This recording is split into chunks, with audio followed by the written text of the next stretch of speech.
everyone, and welcome back to my channel. For today's video, I'll be reviewing Bridgerton on the Way to the Wedding, which is the 8th book in the Bridgerton series. This book features Gregory Bridgerton, the youngest son and the 7th child. This book has around 370 pages and I'll be reviewing it today, so let's get started. The main characters in this book are Gregory Bridgerton and Lady Lucinda Abernethy, or Lucy for short.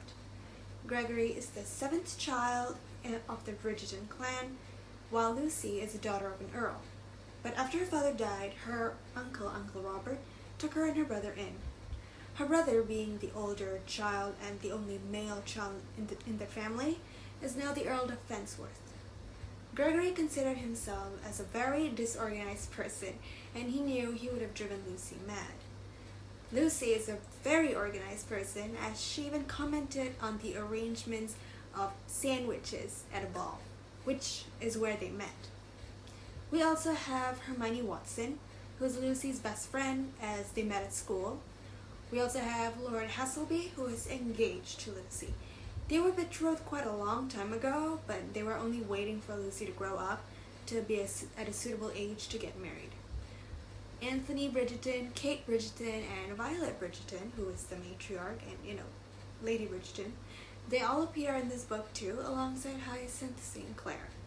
This story is about Gregory Bridgerton, who knows he wants a love match and not an arranged marriage of convenience. He saw all of his siblings married for love, and how happy they all are with their children. So he wants that too, he wants to emulate that. He meets Miss Hermione Watson and Lady Lucinda, and his eyes fixate on Hermione. He wants her, even though he knows Hermione is pinning for someone else back at home. He asks Kate Bridgerton, his sister-in-law, and Lucy for help. He realized that if he was going to get Hermione, he needed to win Lucy's approval. They all ended up being good friends, with Gregory's dream of being with Hermione. This all ends when Hermione and Lucy's brother, Robert, the Earl of Fensworth, were both caught in a compromising act. They were then engaged, which really broke Gregory's heart. It's not that Gregory didn't notice anything about Lucy, he did. In page 80, I quote the book, "She was something, quite a bit actually, but not for him." So that was the impression that Gregory had of Lucy. She was something, but he knew she was not for him. She knew that she was engaged. After the whole fiasco of Hermione and Richard, Lucy's brother, Lucy and Gregory ended up kissing that same night. But when she remembered she was engaged, she broke it up. After some girl talk with Hermione, Lucy did realize that she was in love with Gregory after all. But it was a rough road for them to be together. Why? Her uncle so adamantly wants her to marry Lord Hasselby. But the Bridgertons are known to be very influential, so why wouldn't anyone want to marry a Bridgerton or, have them as their in-laws? Why is Lucy at the end so adamant to not leave Hasselby, even though she knows she's in love with Gregory?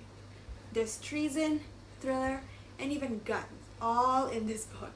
There are a few things that I like in this book. Firstly, I liked Lord Hasselby. He was very kind enough to interrogate his own father, the Earl of Devonport, in the mission to free Lucy from their marriage.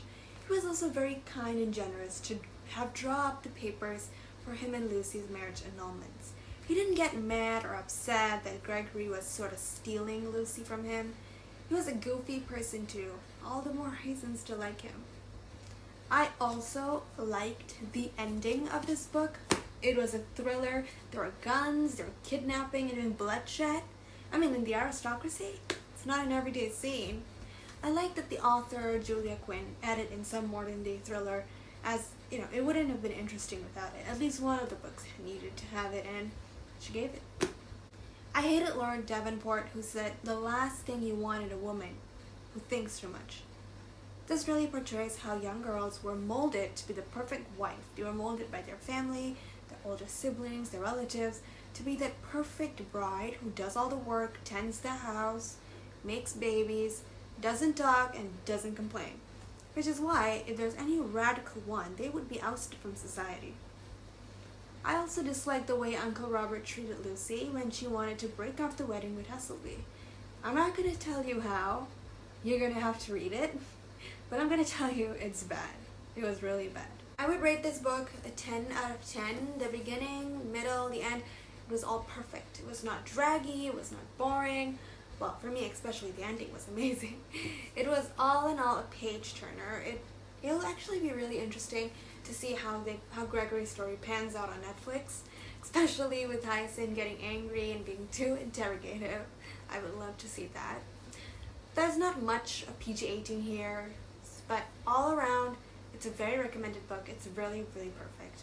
It's a kind of a friends to lovers type of book where the guy pins for the best friend, but they two end up finding each other. So that's it for my video today. I hope you guys enjoyed it. I have only one more book of the Bridgerton series to read and review, which is Bridgerton Happily Ever After. I'll also be reviewing Netflix Bridgerton Season 2, which I binge watched. That'll be my next video just before the last book, so stay tuned for that. That's all for today. I'll see you guys soon. Bye!